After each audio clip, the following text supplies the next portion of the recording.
এবছরের ফেব্রুয়ারি মাসে রাজস্থানের জয়পুরে জাতীয় স্কুল যোগাসন চ্যাম্পিয়নশিপে দলগতভাবে সোনা জয়ের পর আবার জাতীয় স্তরে সাফল্য পেল নবদ্বীপ হিন্দু স্কুলের অষ্টম শ্রেণীর ছাত্র রানীরচড়ার বাসিন্দা আয়ুষ ভৌমিক।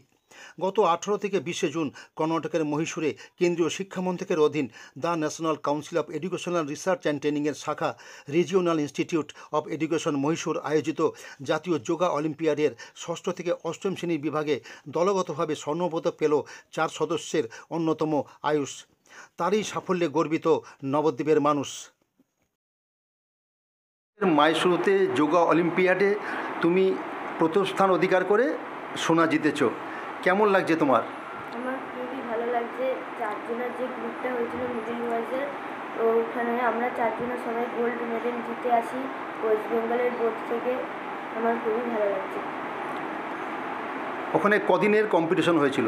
ওখানে 13 তারিখে যাওয়া ছিল আর ওখানে 23 তারিখে আসা ছিল। মোট 4 দিন খেলা ছিল, 18, 19, 20।